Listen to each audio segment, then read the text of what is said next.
Peter Kavinsky presses me back against and rests his on the above my. I you want, he says in a low voice. You want it? I nod eagerly. He slips it into my dipping his head to whisper in my ear, I'll you later. That's a promise.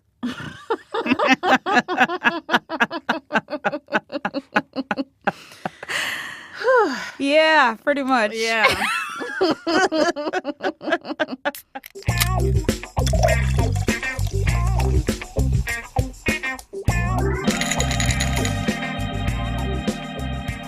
Hi, Nicole. Hi, Bim. How are you? I'm good. How are you? I'm feeling frisky and on top of the world because this is, of course, the opening episode of season 3 of Thursday Kids. Season motherfucking 3. Season motherfucking 3. Listen, I feel grown.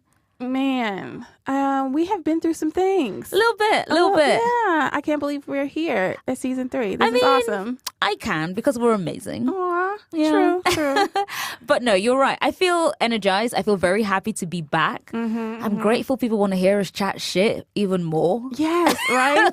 And people have really been tweeting at us like, hey, when are you coming back? Right. Even though we've been dropping little goodies. Listen, you know. I want to say to them, I felt like a mother who has been cleaning the house all day. And I was, excuse you, I just cleaned the apartment. How dare you? Like, God bless everyone. We appreciate the enthusiasm. We appreciate you kind of like haranguing us to get back on the air because here we are. It worked. It worked. So I spent the summer, most of the summer anyway, in London. Yes. How was that? How was it great. to be home? It was great. It was wonderful. It was great. It was superb. It was also very, very tiring. And so I feel like I've come back even more tired than when I left. So that's not great. However, am I charged up on seeing friends and family? 100%. Yeah, that's good. Yeah, how was your summer?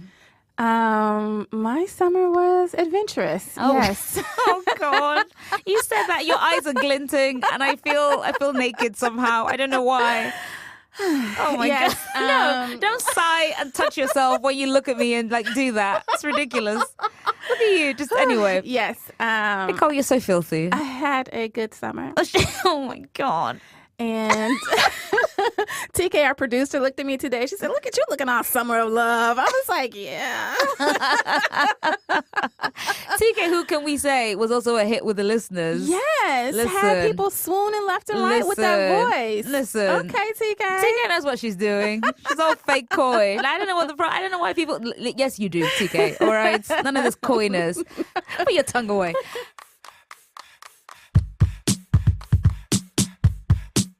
We're back. And we're here to talk about one of the hottest things for the end of summer. Yes. Like, what a way to bring in fall. Listen. My God. Like, a perfect transition from summer into cuffing season. Yes. Just perfect. Oh, cuffing season. Listen, it's coming. Here's the thing. I know in myself that I am a 30-something-year-old woman.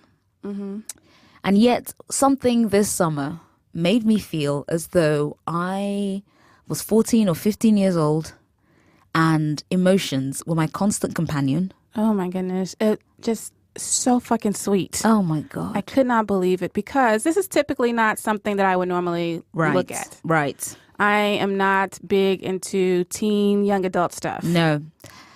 But this has ruined my world. You should know that we are talking, of course, about the Netflix adaptation of Jenny Han's best-selling YA novel, To All the Boys I've Loved Before. My letters are my most secret possessions. I write them when I have a crush so intense, I don't know what else to do. There are 5 Oh my God. I want to write a diary with a fluffy pen. I want to be 15 again, which is something I never ever say because 15 in hindsight was a rough year. Oh my gosh. And yet, that's where this movie firmly placed me. Man. I can't stop thinking about how achingly sweet it is. Like cavities. I have like toothache. It's so sweet. Everything is just sugar. It's just what we needed. And we'll get into this a little more as soon as we, get fully into the episode. But it was just such a delight. It really was. It's been a very long time since I've watched a film and have been like, I need to rewatch this immediately. And that's what I did with To All the Boys I've Loved Before. Same. So did I. It literally ended and I was like, well, press play. Yes. And I watched it again. Yes. And I didn't feel any kind of way. You know the last film I did that for? The Departed. Really? Yeah. Significantly different film. Significantly different. But I feel like the two things kind of aroused something very specific in me, which is, oh my God, I need to have that all over again immediately. And that happens very, very rarely. Yeah. And so when it happens, you have to embrace it with your whole chest. Not much like I want to embrace Noah Centineo to my whole chest. Who is 22 years old. Amen. Hallelujah. I hate when people kind of go, I've checked his age, because I think it's creepy. It is creepy. However, so that I could, in good conscience, move forward, I had to check just to make sure. And yeah, shout out to all 22 years of Mr. C, because I'm here for it. I'm very here for it. God bless you, sir. Woo, what's your daddy look like? Oh, God. On that note, let's begin.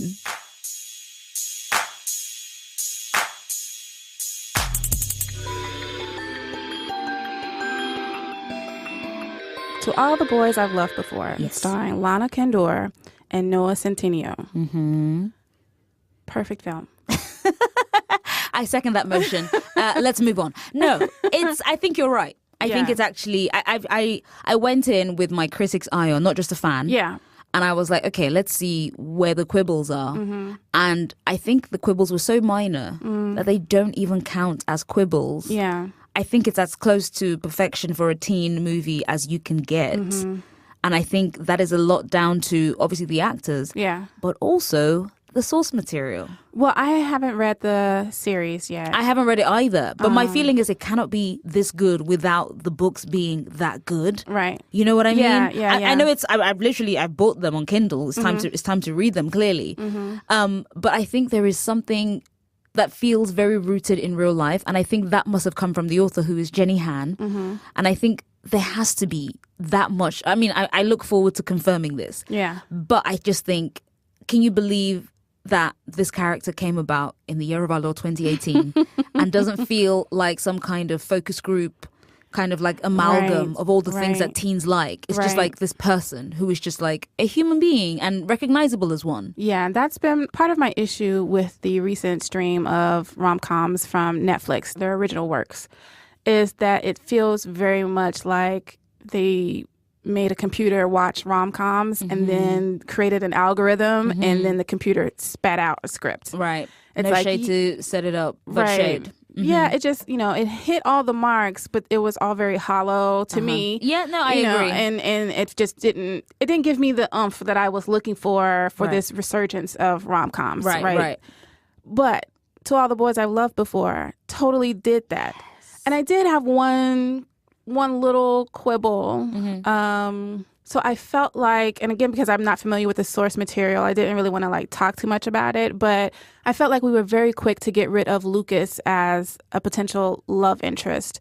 Lucas is the young black gay guy who gets a letter and comes to tell her, hey, I'm gay, or whatever. And I felt like, oh, of course the black guy is the one who automatically gets Right. kicked out of the Right. potential love rhombus or whatever Yeah. that could have happened. Yeah.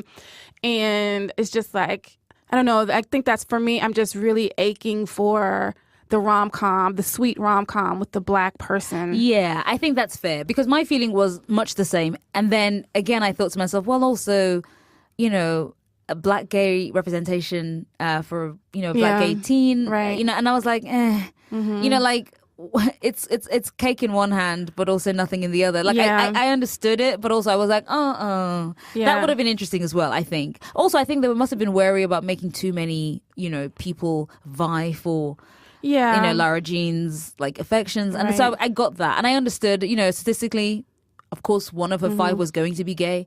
So, Right. so that makes sense. But it is also good that we see this black gay boy Right. who is seemingly happy Yeah, and he's has good out. friends, and nobody's making fun of him. Right. Nobody's treating him like shit. And he's just, a good friend. He's a good friend. He's doing Korean face masks and shit. Yes, Like that's the friend everyone wants. Yes. So I feel like, you know what? Shout out to you, Lucas. Like I thought exactly right. It's not a small thing, but also I thought still a valuable addition to the representations of black gay teen characters. So I was like, this is sad on this on this one count.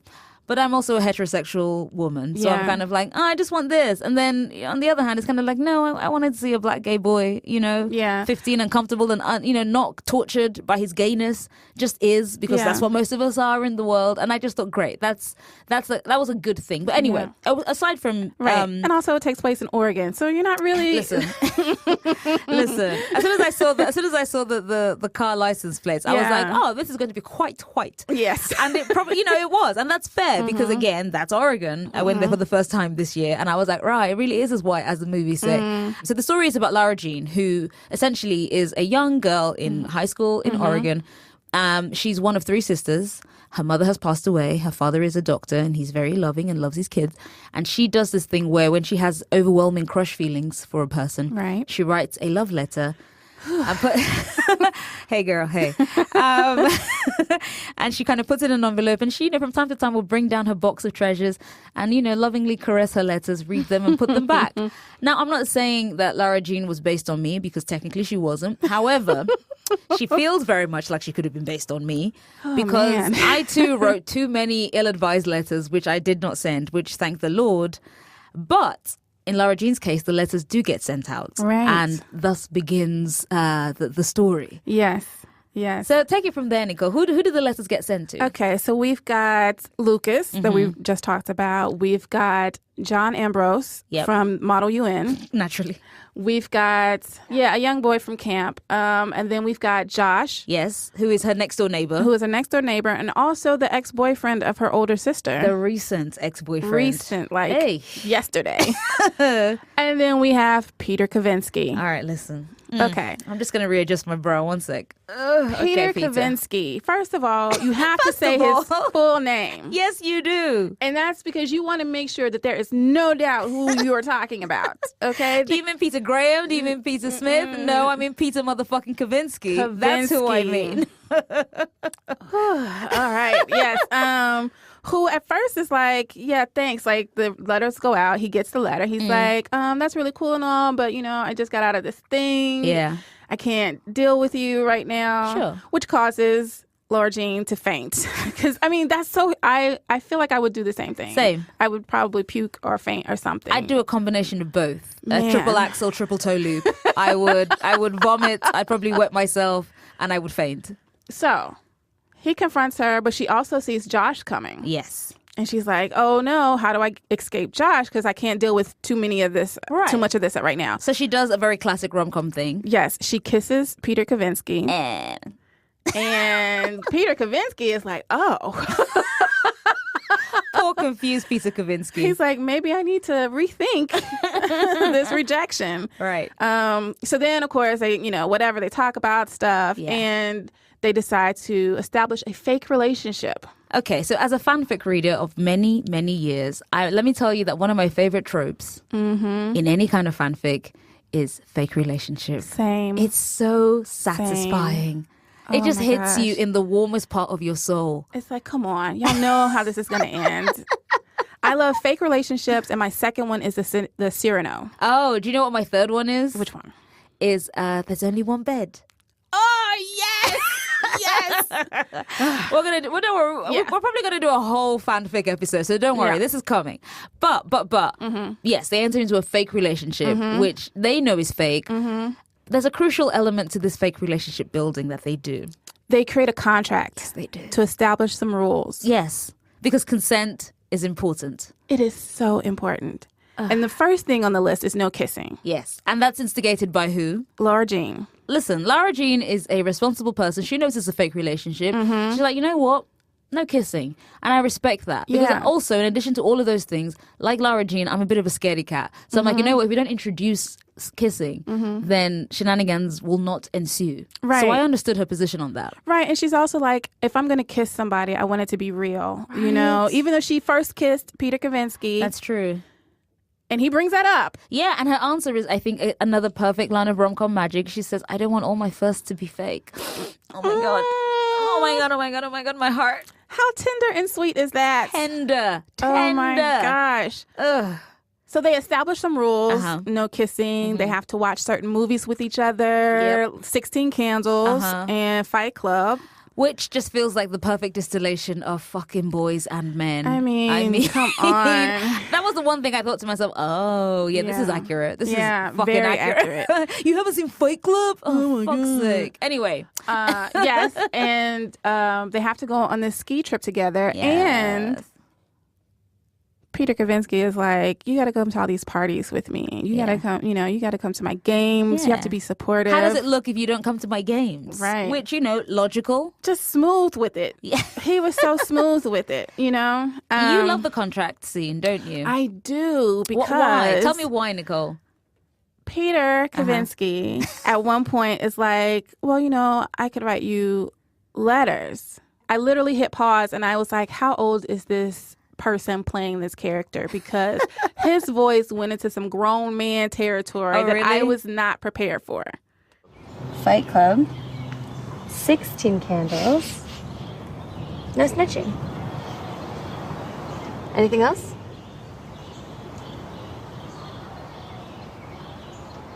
I could write you notes every day.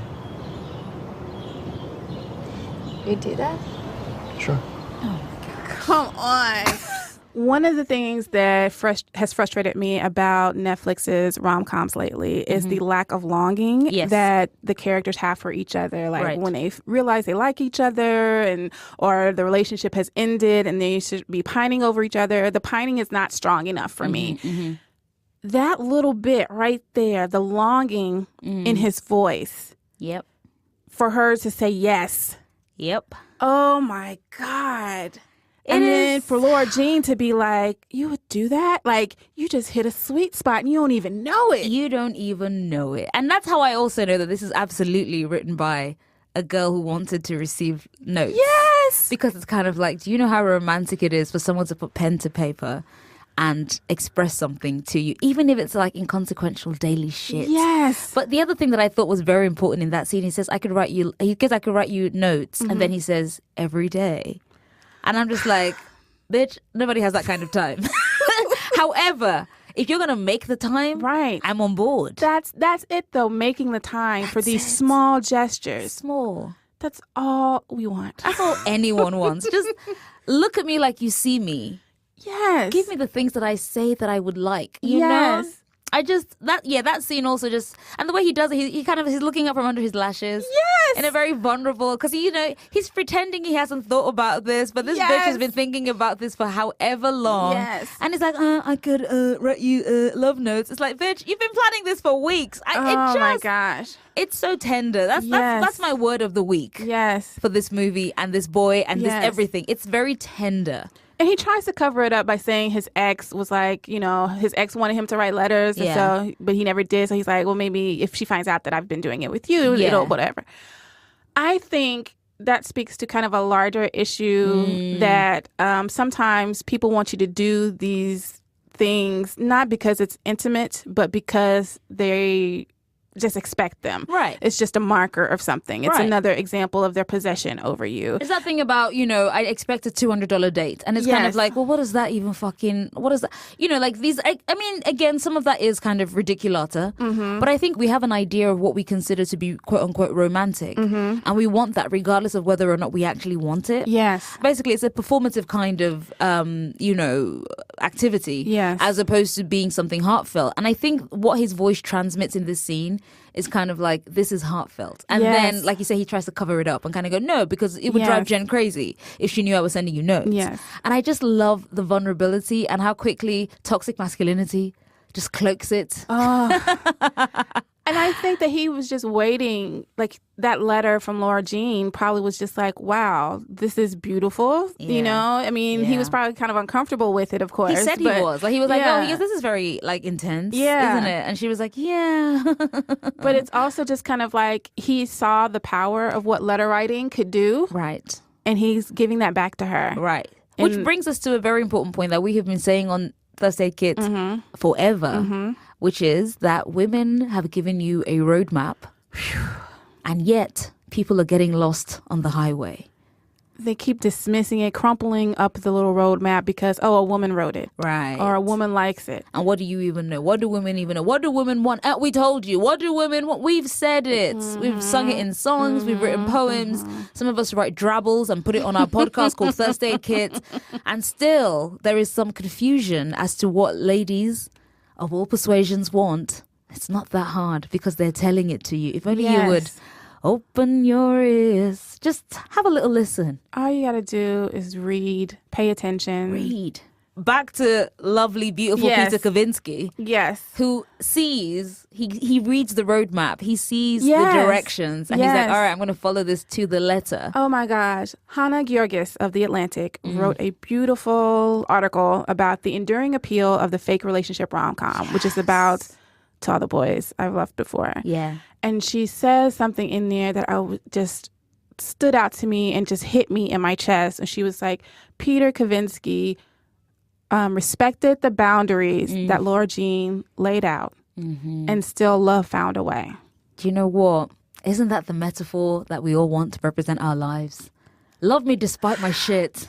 Love me even when I introduce things that you may not like, or that you might find a little bit baffling, but this is important to me. Like, here is a boundary that I cannot cross ever or just yet, whichever one. Yes. But I'm telling you, this is my line. And then you see that line and you nod at it and you go, cool, that's cool by me. And then, like Hannah says, love finds a way regardless. Bury me here. That's my station. And I think the Peter Kavinsky, Lara Jean union coming together is so important because both of them change, but not so drastically that they become unrecognizable. Everyone is kind of like, it's not so much change as growth. Right. You know, everyone expands a little bit as opposed to kind of like changing course dramatically. You know, there's a real sense of, because, you know, an understanding. You know, when Lara Jean lays it out, when Peter Kavinsky asks her, why is it, you know, why are you so scared? And she goes, well, because if you let people in, then it hurts when they go away. And, you know, it's a very kind of oblique reference to her mother passing away and how that's a difficult thing that she's been dealing with. And I think that is a very valid fear that lots of people have, regardless of whether you're 16 or 36. Just the feeling of like, you know, what will you take when you go? And can I survive it? You know? And I think Lara Jean kind of figuring that out at 16 is deep. But I think the key thing is that Peter sees it and is like, cool, well, you have a line. And the thing that I can do is respect that line. Yeah. And it's beautiful to see. Laura Jean is one of the most clear communicators. Oh my God. I have ever encountered in a rom-com. Yes. I found her delightful. Peter would ask her, so how many other people got a letter? She could have hemmed and hawed. She could have just been like, this is too uncomfortable for me to talk about. But she was like, no.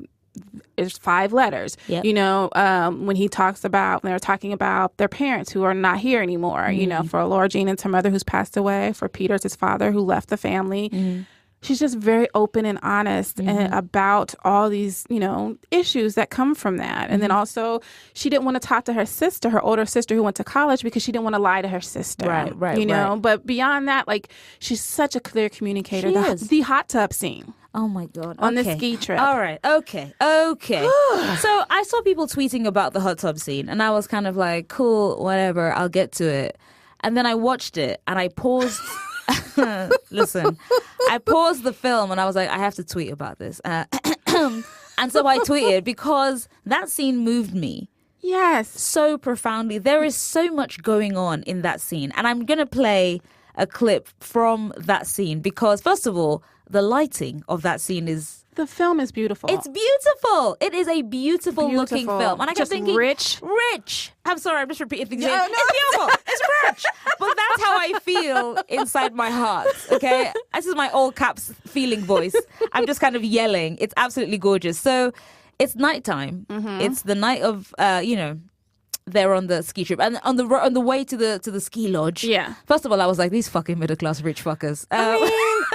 Not a chaperone in sight. No, the chaperone are also students, played by one of them used to be a huge Vine star, King Batch, Andrew Batchelor. Oh, right. Yeah, and I love it because someone on my Twitter was like, he's a grown man. I was like, shh, it's a teen movie, okay? We have 40-year-olds walking around. Have you never seen Grease? Anyway, so on the way to the ski lodge, Peter Kavinsky asks Lara Jean to sit next to him, and she declines and sits next to her friend, and he looks so hurt. Devastated. And then obviously Jen the bitch. Shout out to the rom-com bitch, which I wrote about a few years ago. Yes, you should read that surely piece. Anyway, and so he's feeling a little bit kind of let down. When they get to the actual mountain, she doesn't go skiing with him because she's scared of skiing. She came here to read her books, you know, in a comfy après-ski. Same. She unloads a book of romance novels. I was like, Lara Jean, my girl. Yes. And so they've been apart all day, and then he's in the hot tub by himself. And then she comes down. She's wearing her nightie and like a little hoodie on top, or like a coat. Yeah. And he's already soaking in there, first of all. I mean, they just like, you got to be as pretty as possible right now. He's posted up, arms behind him, so his chest, this little bird chest is sticking out. I want to say female gaze, and I want to say it with my whole chest. God bless the female gaze, because it gives you gifts. The bubbles are just bubbling around him. The blue light from underneath. Blue motherfucking light. Wow, I'm hysterical. Okay. This boy is 22 years old. 22 years old. Fucking Noah Centineo. Anyway. Yes. So Lara Jean comes down and she's kind of like, apologetic because he's in the pool, like Nicole says, posted the fuck up. And he's kind of saying to her, he's like, listen, you're so fucking obtuse. Like, I want you to sit next to me. You didn't sit next to me. I went across town to the Korean grocery store to get the yogurt that you like. And he's like, do you know what that means? And she's like, you really like yogurt? And I'm like, Lara Jean, same. And then he splashes the water at her like, come on, you know better than that. Listen. Bitch, splash me. Yes. Oh my God. Oh my God. I love a bashful, vulnerable man. If okay, hold on. Hold the fucking on. All right. Okay, I'm going to play the clip. I just want us to let this wash over you. Okay, guys? For someone who has such good grades, you can be so dense sometimes. What? Yeah, I wanted to sit next to you, Large. I even packed the snacks. I asked Kitty where to find those yogurt drinks you like so much. The Korean grocery store is all the way across town. Yeah, I know. So if I went all the way across town to get you something that you like, then that means... You must really like yogurt? That splash that he does. You are awesome. And then she gets in the tub, obviously. Yes. So I also want to point out that Lara Jean is a teenage girl. Yes. This gets a little sticky. Okay. But she's in her nightgown. Yes. But her parts are covered. Yeah. I mean, if you look, you can see she's wearing a bra underneath her nightgown. Like, it's not she is not even semi-nude. Like, she's fully clothed in the water. He's like wearing, I think, trunks. Right. And she's like topless. Yes. And she's wearing a full-on nightgown. And I think he even mentions you're getting in the pool in your nightgown. Yes. So it's made very clear that this is not even titillating in that way. It's not about the flesh on show. Yes. Right. And it's such a striking contrast between something like Riverdale, right? That's supposed to be about these teens that are having these fucking 9.5 weeks interludes. Oh, God. Which is fine because I know that when I was a teenager, I was doing some very adult things. Were and that's you? Yeah. I was Lara Jean. I wasn't even in a nightgown. I was in like a ski suit. Oh man, I was skipping school left and right to get oh God attention. Okay. All right.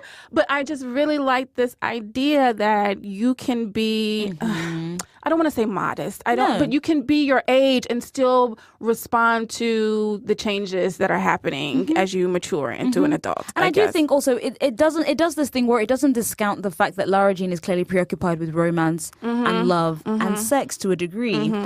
But it also doesn't make her into something that she is not. I think there are so many, the spectrum of being a teenage girl goes from the entirely, the Riverdale. Yeah.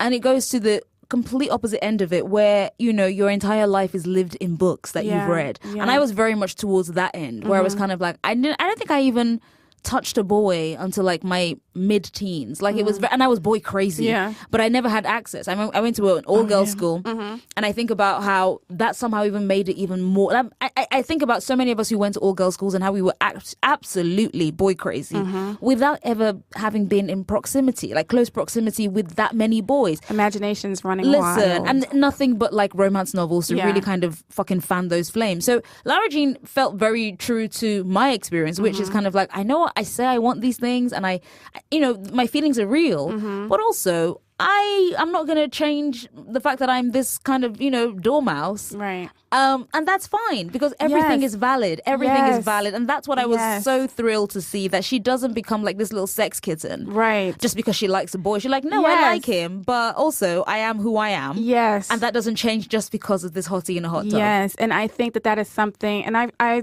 talked about this before in an essay about chewing gum and Jane the Virgin, where it's okay to also show that there are some people out there who are not interested in sex in that same kind of way, that, sexual empowerment doesn't necessarily lead to multiple lovers or whatever. Right. You can or even one. Yeah, you can still just like know who you are, know what you want, and how you want to express yourself physically, but still remain true to yourself and still, have boundaries. Right. And you still see that Lara Jean is this sweet girl who still gets the boy.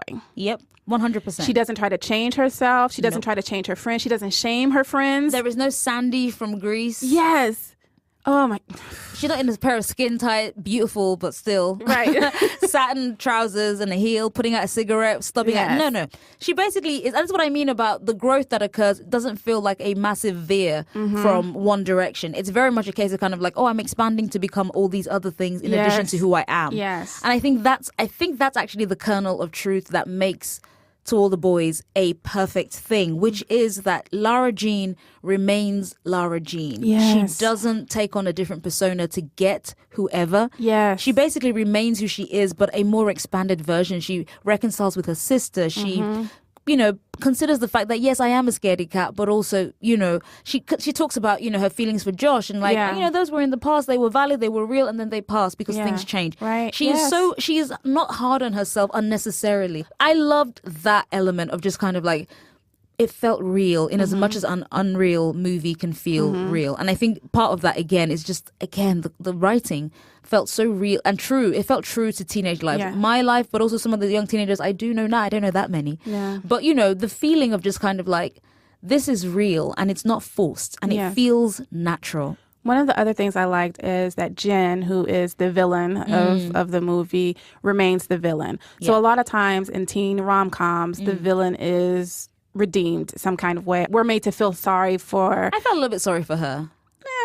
No, I did not. I saw where they tried to do that. I mean, they made her human, which I think I was happy for. I don't want like a full-on kind of like the evil witch in She's All That. I'm just like, why are you such a... I mean, sometimes you don't have an answer, so sometimes people are just witches. Yeah. But I also just thought, well, I like that. She's kind of like, well, actually, Lara Jean... And, the line Lara Jean herself says, where she says...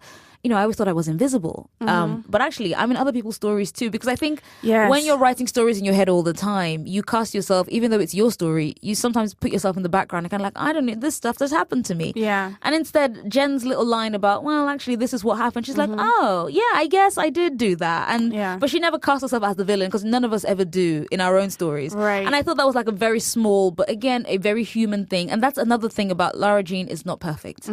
She's very close to it, but she's not perfect. And I really enjoyed that.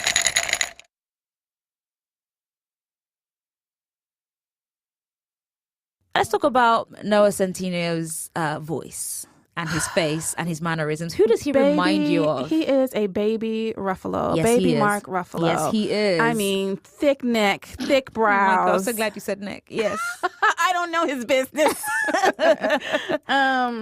That voice of his, it's so kind of like, it's that rich, dense. Yeah. Just that, it's a very, I mean, I'm using the word, I know, but he has a very thick voice. Like, it feels like it's loaded with emotion. Yes. It's a heavy voice. I'm going to play this clip. It's kind of like in the middle of when she's realizing maybe she's going to give Peter Kavinsky a chance.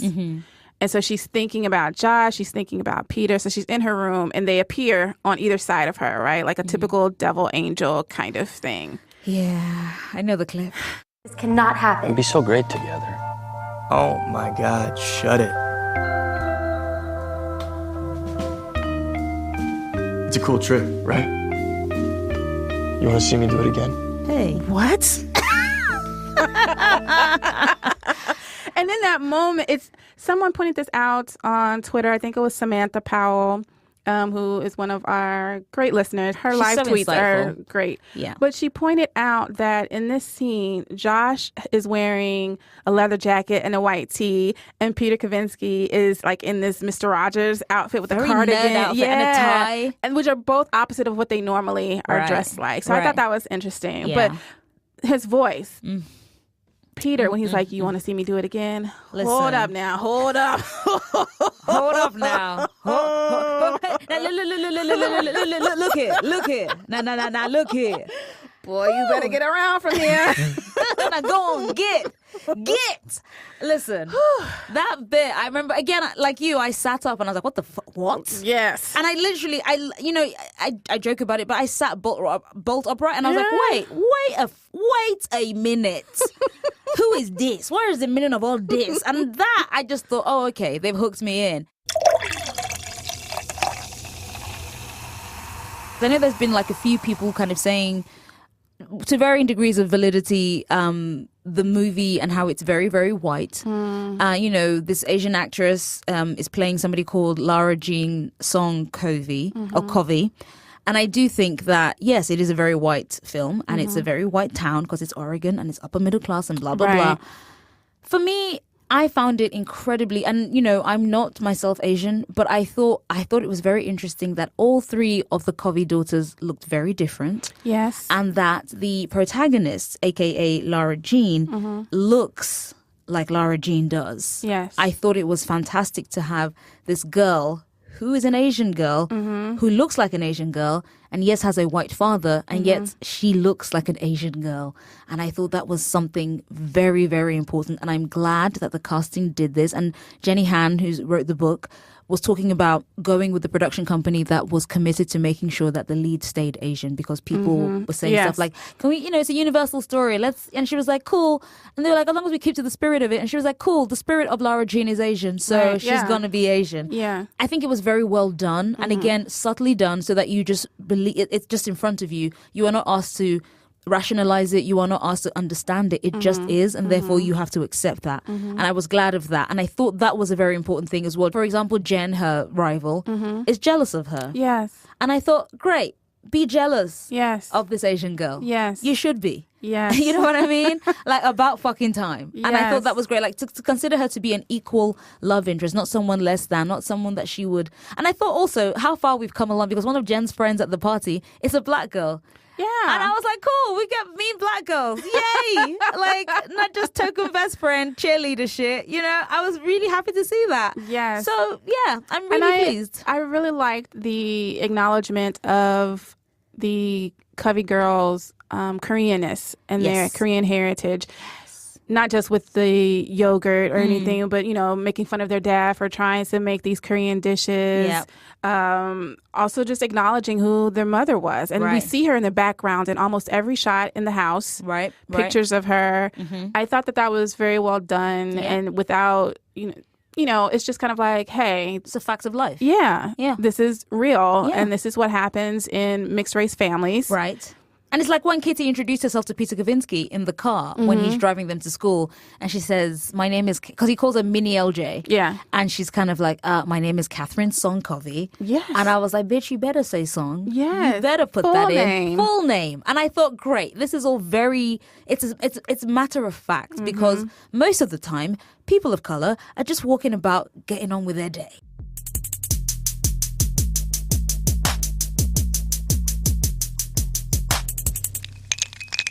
One thing I also want to say very quickly is how many times Peter Kavinsky does this beautiful verbal tick of his. Yes. He says, whoa, whoa, whoa, Yes. whoa, whoa, whoa, Yes. a lot. And so much so that somebody has done a supercut. Yes. It's awesome. And it also makes me think about how so many of our teenage white boy heartthrobs make Whoa their signature. Yes. We've got Keanu. Yes, we have. We've got Joey from Blossom. Whoa. That guy. And then we've got Peter Kavinsky. Yep. Whoa, whoa, whoa, whoa, Whoa, whoa, whoa, whoa, whoa. Stop. Whoa, whoa, whoa, whoa, whoa. Here it is. Whoa, hold on. Stop. Whoa. Hey, what's going on? Whoa. He's just an adorable little thing. And then they go to the party, and he says, in the lobby of the party, they're taking selfies to make it look real and stuff, right? And that's again a perfect way to incorporate modern technology without being overbearing. Yes. Just carry on. Sorry. So they're taking selfies to make each other's lock screen and stuff. Yeah. And she was like, "Well, what about my picture?" And he was like, "Come on, girl, you know I got this." Yeah. What? He does a lot of things just right. Yes. I just want to say, like a confident, vulnerable, sweet, just everything. And it's then almost as if a woman wrote this, Nicole. It's almost as if a woman wrote a perfect dude.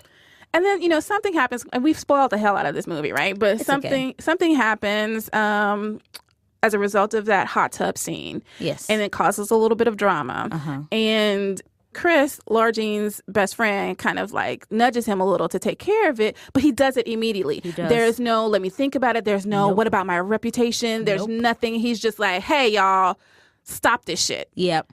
And it's done. It's done. Oh my God. Just use your voice. What? And Peter Kavinsky uses his voice. Come on. His beautiful baby Ruffalo voice. I gotta find me a little Italian boo. Listen, I'm gonna go get a milkshake and just think on my life. Because Peter Kavinsky does that, Yeah. Whew. Yeah, so I think we have done all we can do with this right now. We've spoiled the hell out of it, but that's okay. Everyone's growing up on the internet now. It's fine. Please go watch it if you haven't already. It's a really good, sweet, delightful film. It's the film I didn't even expect to get. Yes. And I didn't think I was going to be this enamored of it. And here I am, just in absolute, I'm in crippled delight. I'm just so... I was waiting for you to get back so we could talk about it. Listen, I was rushing back to America so we could talk about chatting, using WhatsApp, it's just, you can't convey. You can't. And this movie really is that thing. And I'm so glad it came out so perfectly for us to talk about, because I know people were kind of going, hey, when are you going to talk about this? And it was like, don't worry, slow your roll. Yes. And here we are talking about this absolute peach of a movie. Yes. That all of you should be watching so we can talk about it some more. And I feel like this has been like the easiest slide into like teen canon. Yeah. Like there's no quibbles. This is a very, very good addition to a slightly lacking kind of scene for a while now. So I'm so delighted for Jenny, the author of the book, delighted for the young actors involved. I hope they go on to have long careers. Same. Cast people in these. I mean, listen, Lana Condor. She's been in a Marvel movie already, and now this, and I hope she goes from strength to strength. I want to see more representation of other people that are not white on screen, and this is a worthy addition, and I'm just so glad it exists. What a movie. It's just beautiful. Watch it again.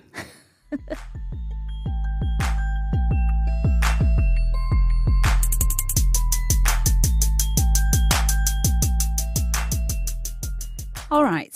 So, Nicole, we have had a very rousing discussion on the charms of Peter Kavinsky. Always first name and last name. Yes, always. Because that's the kind of childish reaction that comes up whenever I think about him. So, on to Fanfic Wars, the first of a third season. Yes. I think that we're going to get off to this one with a big bang.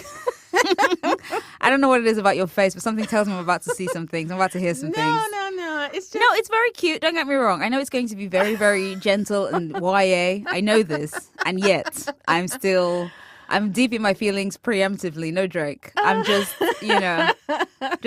Nicole, do you love me? Are you riding? So you'll never ever leave from beside me. So here's the thing. Okay. So I decided to write a letter. Uh-huh. Since letters are very important to the story of... In the universe of Tatbill? Yes. But I obviously I was a teenager at some point, but I didn't really do the whole YA thing. No, even you as were a never teenager. sweet, Nicole. Yeah. Even you were always a little. You had a little bit of a kick. Yeah. And so Look at you leading in. Yeah, I did. Yeah. I mean, I'm a sweet person. Like, I'm Like sugar. Like, yeah, I'm a very sweet girlfriend and, whatever. But, I was... Anyway, my point is Sure. that my letter is maybe not as sweet as... Oh, Lara Jean. Yes. Okay. All right. And I'm Lara not... Jean's about to get some pointers. All right. And I'm not coming from... It was... I'm listening. I'm listening. Damn. No, what? What? You're saying words and I'm listening. My perspective in the letter Uh-huh. is not that of a teenager. It's very much me as a woman writing a letter to someone. Oh, okay. That's good to clear up before we go any further. Yes. Great. Okay. So Okay. no YA here. No. Abandon all YA or you who enter here. Yeah. No YA here. This is Okay. strictly, Just Nicole. woman to man, adult stuff. Fucking hell, mate. All right. Okay.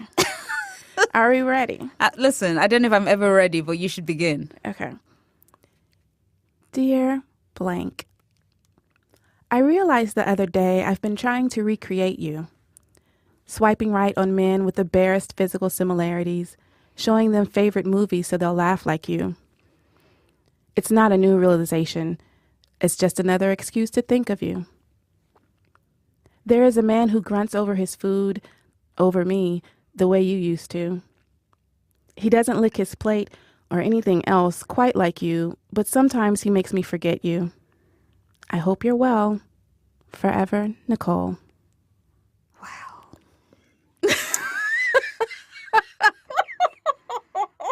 Who the fuck is blank? Wow. I feel like that song. Who is he and what is he to you? Rah. Okay. Yes. So, Okay. Well, that was short and definitely not sweet. sometimes the letters, you just need to express yourself. You know what? That's true. And sometimes there's a little sting. Yeah. I mean, you're taking a leaf out of Lara Jean's book there, and you really ran with it, didn't you? Ladies and gentlemen, Nicole Perkins, also a poet. You can find more heartbreaking tales in her poetry book, Lilith the Dark. Thank you. Listen, that was organic as fuck as well because that came from my heart. I appreciate that. Yes, I just wanted to do something a little different, maybe. Yeah, it was different. It was certainly different. Mine is almost on a 180-degree turn.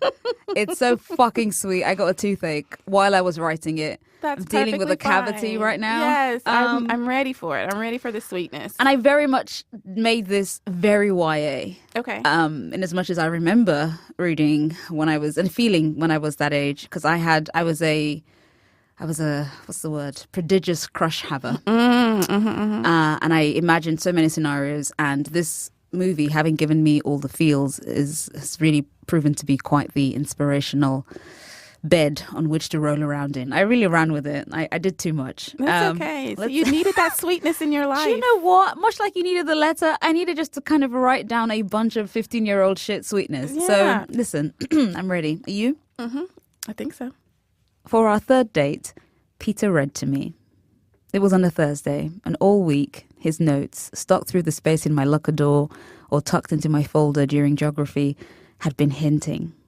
First had come a remixed version of Darcy's letter to Lizzie. You may possibly wonder why the details of this date were not told to you last night, he wrote, but I was not then master enough of myself to know what could or ought to be revealed, he wrote on Monday. On Tuesday, he went to The Tempest. My library was dukedom large enough. But then he added, we're not going to the library, though. On Wednesday, his note was to the point. People say that life is the thing, but I prefer reading. I tried to fight the smile that threatened to overwhelm my face as each of those pieces of paper unfolded, but my teeth had other ideas and gleamed regardless of my brain's demands. On Thursday, we sat under the tree in his back garden. Peter had brought along some treats, tea for me, kombucha for himself, a perfect mix of salty and sweet popcorn, and of course, a selection of books, depending on what you feel like, as he put it. I watched him as he read, eyes lingering on his throat as his Adam's apple bobbed rhythmically, before moving onto the dip in his neck and then floating back up to land on his mouth, to watch him form the words and push them into the air between us. He had been quiet a while before I noticed, and when I looked up, his gaze was already on me. "Are you bored?" he asked. "Not even a little bit," I said. He smiled, slow and indulgent, and I felt my chest get warm. I leaned up to kiss his chin, and he looked almost bashful, his ears burning. "Keep reading," I urged. And he did. Bim. Hey. I told you it was sugary sweet. Oh, my goodness. Yes. Yeah. But in a good way. Thank you. A very good way. Thank you. That's what I was aiming for. All right, Thirst Buckets. You know the deal. We're going to give you a day to sit on these drabbles. You know, we've got the bittersweet letter to, an anonymous recipient. Dear blank. Dear blank. And then we have Bim's sugary sweet, delightful. It sounds so insulting when you No, say it's no, sugary sweet. That's Bim. No, we needed that. Thank you. Yes, we needed that. So we're going to put the poll up. Yep. On Friday. You're going to vote. Which one hit you in your sweet spot? Are you do you need a little tart in your life? Oh, God. Oh, that sounds terrible. Or do you need the sweetness? Either way. Yeah. We're all winners. Yes, we are. Because that's the point of the drabbles. We're all just exploring and, having a look to see what our psyche is saying this week. Yeah. It's like the cheapest, shittest non-therapy therapy that you can get. And it's only available here on Thirst Aid Kit. So get voting. And you can find us on our Twitter at Thirst Aid Kit. And just vote on what your heart tells you to. We'll be back next week with another drabble. And we do appreciate you sending your own drabbles in. So if you feel the need to tell us something about Peter Kavinsky or anyone else you're crushing on, please do so at thirstaidkit@buzzfeed.com.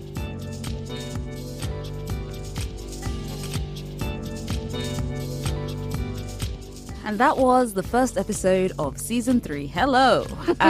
Thirst Aid Kit is still produced by us, Nicole Perkins and Bim Adewunmi, Julia Furlan and TK Dutes. Our music is by Tanya Morgan. You can follow the show on Twitter at Thirst Aid Kit, and we're at Tennessee Whiskey Woman. That's TN Whiskey with an E, Woman, and Bimadew, BIMADEW. Plus, we're on Tumblr at thirstaidkitpodcast.tumblr.com. You can come thirst with us wherever your heart's desire. You can also get in touch regarding Thirst Sommelier. Just call and leave a very brief message on 765-884-4778. That's 7658-THIRST. And non-US listeners can send us a short voice note via email. And don't forget to head over to Apple Podcasts to leave a review and rate the show. It helps other people discover Thirst Aid Kit, and we always love 5 stars. If you're someone who enjoys live tweeting your listen, please use the hashtag TACPOD, that's TAKPOD, and you can send us emails of love, affection, gratitude, and thirst at thirstaidkit@buzzfeed.com. Welcome back, Bim. Welcome back, Nicole. And welcome back, Thirst Buckets, to the Season 3. And you know the deal. Stay thirsty. Yeah.